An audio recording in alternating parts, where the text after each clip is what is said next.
वाक्यकारं वररुचिं भाष्यकारं पतञ्जलिं पाणिनिं सूत्रकारं च प्रणतोऽस्मि मुनित्रयम्। ओम नमोस्तु सर्वभारती। वैयाकरणानां निकाये प्रमुखेषु सिद्धान्तेषु स्फोटसिद्धान्तः शिरोमणित्वं भजते। स्फोटानामपि अष्टविधत्वं सम्प्रदायभेदेन स्वीक्रियते। तद्यथा तत्र वर्णपदवाक्यभेदेन स्फोटस्त्रिधा। ते त्रयः अपि स्फोटाः जातिव्यक्तिभेदेन पुनः द्विधा विभज्यन्ते। तद्यथा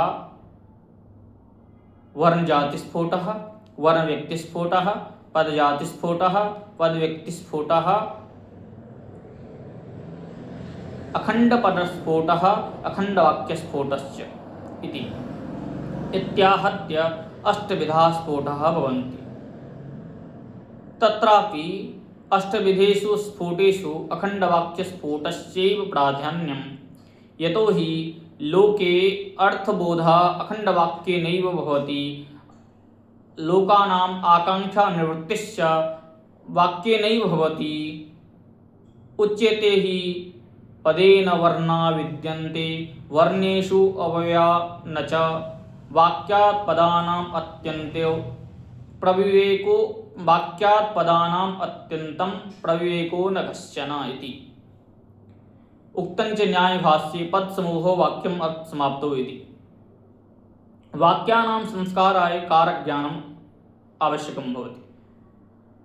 किं नाम कारकम् इति आकाङ्क्षायाम् उच्यते क्रियान्वयित्वं कारकत्वम् इति। अत्र अन्वयो नाम सम्बन्धः योगश्च इति। अर्थात् येषां पदार्थानां क्रियायाम् अन्वयः भवति, सम्बन्धः भवति, तेषाम् एव कारकत्वम् इति कारकलक्षणं भवति। कारकभेदाः कर्ता कर्म च करणं च सम्प्रदानं तथैव च अपादानाधिकरणम् इत्याहुः कारकानि षट्। संस्कृतवाङ्मये कारकानां षट् भेदाः भवन्ति। अत्र इयं जिज्ञासा उत्पद्यते, यथा लोके तथा शास्त्रे इति भाष्यवचनात्, यथा पिण्डे तथा ब्रह्माण्डे इति ज्योतिषशास्त्रवचनात्, लोकभाषासु विद्यमानस्य लोकभाषायासु सम्बन्धस्यापि कारकत्वं दृश्यते। संस्कृते तत्कथं न इति। अत्र इदम् उच्यते यत् करोति क्रियां निवर्तयति इति भाष्यवचनात् सर्वेषां कारकानां क्रियायाम् एव अन्वयः इति नियमः स्वीक्रियते, इति सिद्धान्तः स्वीक्रियते।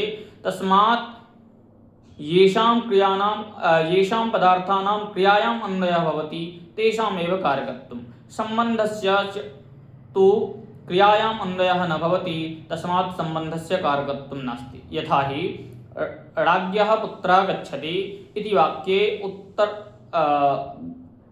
देशसंयोगानुकूलगमनक्रियायां पुत्रस्य एव अन्वयः, न तु राज्ञः। तस्मात् राज्ञस्तु पुत्रेण सह अन्वयः अस्ति, न तु गमनक्रियया सह। तस्मात् अत्र सम्बन्धस्य कारकत्वं न। एवं हि ब्राह्मणस्य पुत्रं पश्यति इत्यादौ अपि तथा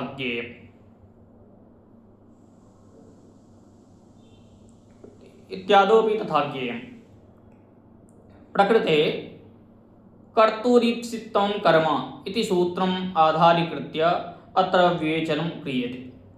कर्तुः ईप्सितं कर्म इति त्रिपदात्मकं सूत्रं। कर्तुः ईप्सितं कर्म। कर्तुः इत्यत्र अक्तस्य च वर्तमाने इति सूत्रेण षष्ठी विभक्ति वर्तते। ईप्सितमम् अत्र आप्तुम् इच्छति इति विग्रहे आप्तुर्व्याप्तो इति धातोः इच्छायाम् अर्थे सन् प्रत्ययः। ईप्स इति ततः मतिबुद्धिपूजार्थेभ्यश्च इति सूत्रेण इच्छायाम् अर्थे वर्तमाने अक्ता प्रत्यये सति ईप्सितम् इति अतिशयेन ईप्सितम् इति विग्रहे अतिशयने तमुपस्थनौ इति विग्रहे तम प्रत्यये सति ईप्सितमम् इति प्रथमान्तं पदं नपुंसकलिङ्गस्य प्रथमा विभक्ति एकवचनस्य रूपं कर्म इति अपि नपुंसकलिङ्गस्य प्रथमा विभक्तेः एकवचनस्य रूपं प्रथमान्तं पदम् इति। अत्र इयं जिज्ञासा भवति यत् कर्तुः इति पदं किम्? सूत्रे कर्तुः ग्रहणं किमर्थं? तदा इयम् उच्यते कर्तुग्रहणं यदि सूत्रे न क्रियते चेत् सूत्रस्य स्वरूपम् इदं भविष्यति ईप्सितमं कर्म। तर्हि क्रियायां येषाम् अपि कारकानां क्रियया येषां केषाञ्चित् अपि कारकानाम् ईप्सितमं तस्यापि तेषां समेषामपि कर्मत्वं भविष्यति। यथा हि माखेषु अश्वं बध्नाति अस्मिन् वाक्ये माखेषु अपि कर्मत्वं प्राप्यते। यतोहि अत्र बन्धनक्रियायाः यत् कर्म अश्वपदं तस्य ईप्सिताः माषाः न तो कर्तुः। अतः बन्धनक्रियायाः यत् कर्म भूतम् अश्वपदं तस्य ईप्सितमत्वात् तत्र माखेषु अपि कर्मत्वं भविष्यति। तद्वारणाय सूत्रे कर्तुग्रहणं कृतमिति। पुनः उच्यते ईप्सितमुग्रहणं किमर्थम् इति। तमुग्रहणं किमर्थम् इति तदा उच्यते अग्नेः मानवकं वारयति इति उदाहरणे अग्निपदे अपि कर्मत्वं भविष्यति, कर्मत्वं प्राप्यते। तत् कथम् इति यतोहि ईप्सित मात्रे एव वारणार्थानाम् ईप्सितः इति सूत्रेण अपादानसंज्ञा विधीयते। ईप्सित मात्रे एव कर्तुः ईप्सितं कर्म इति सूत्रेण कर्मसंज्ञा चेत् अत्र कर्मसंज्ञया अपादानसंज्ञायाः बाधात् अत्र अग्नेः इति पदे कर्मत्वं भविष्यति। यतोहि एका वचनम् अस्ति अपादानम् उत्तराणि कारकाणि बाधन्ते। अतः वैकल्पिक व्यवस्था अपि न भविष्यति यत् पक्षे पंचमी विभक्ति भवतु पक्षे च द्वितीया विभक्ति भवतु पक्षे कर्मसंज्ञा भवतु पक्षे अपादानसंज्ञा भवतु इति व्यवस्था अपि न भविष्यति। यतोहि नियमः अस्ति अपादानम् उत्तराणि कारकाणि बाधन्ते। अतः परया कर्मसंज्ञया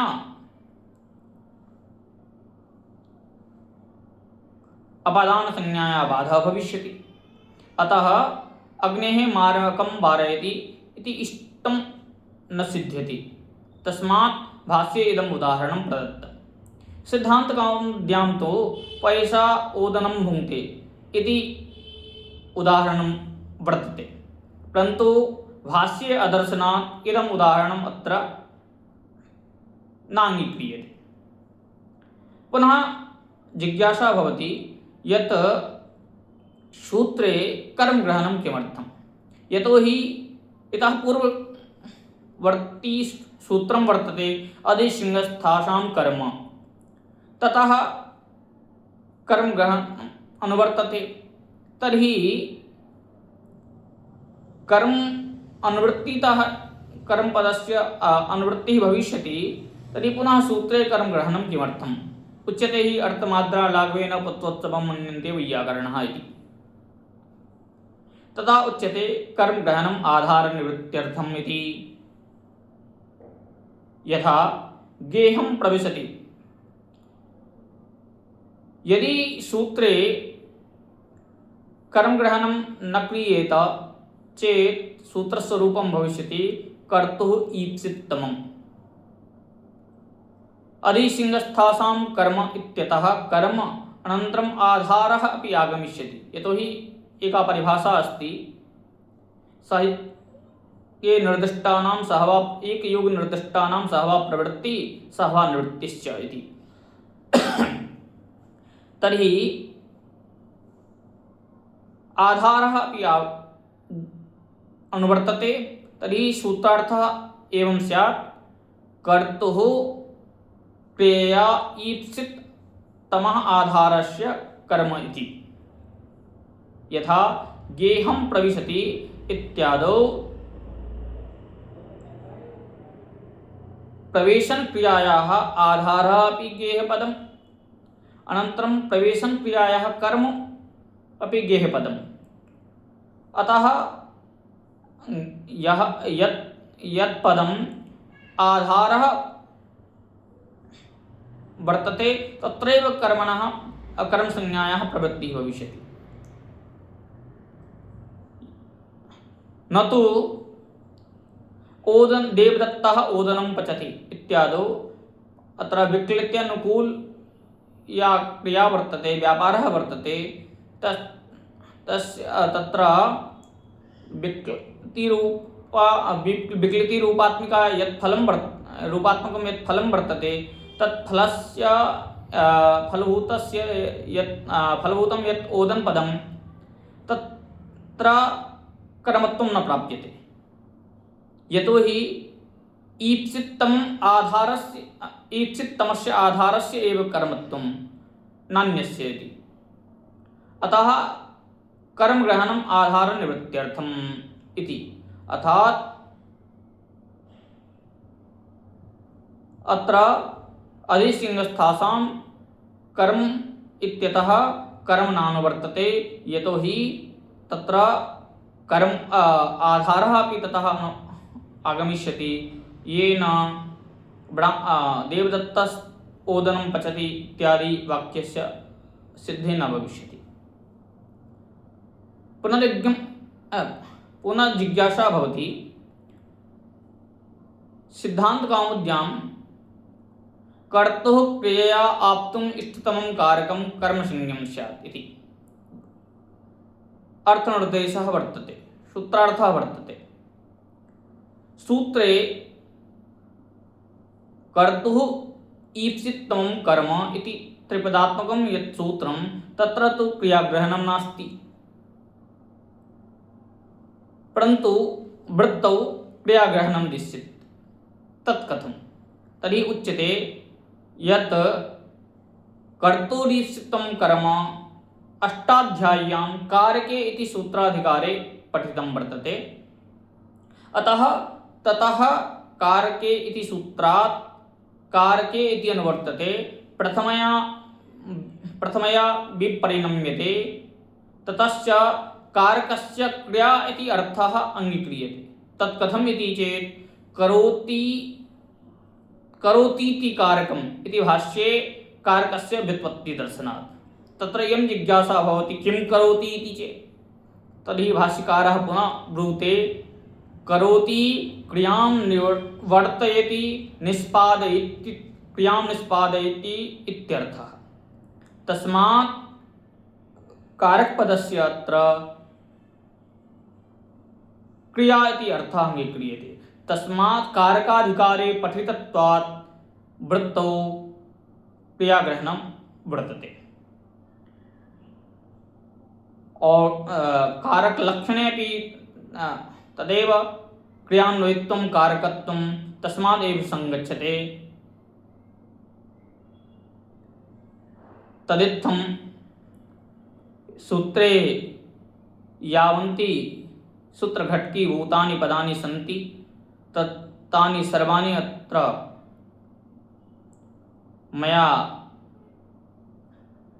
प्रस्तुतानि। अत्र कर्तुरीप्सितं कर्म इति सूत्रम् एव किमर्थम् अङ्गीकृतं व्याख्यानस्य हेतोः।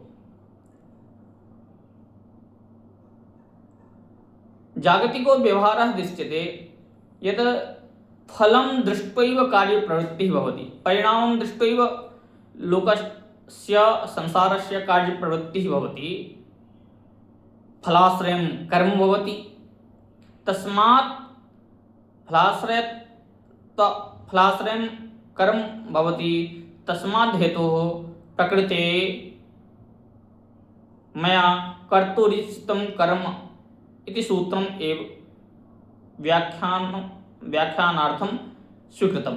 अपि च सिद्धान्तकौमुद्यां कारकप्रकरणे प्राधान्येन षड्विधेषु कारकेषु कर्तुरीप्सितं कर्म इति कारकसंज्ञासूत्रम् एव व्याख्यातं। तस्मादपि हेतोः मया अत्र व्याख्यानार्थं कर्तुरीप्सितं कर्म इत्येव अङ्गीकृतम् इति उक्तैव मया विरम्यते। नमस्कारः।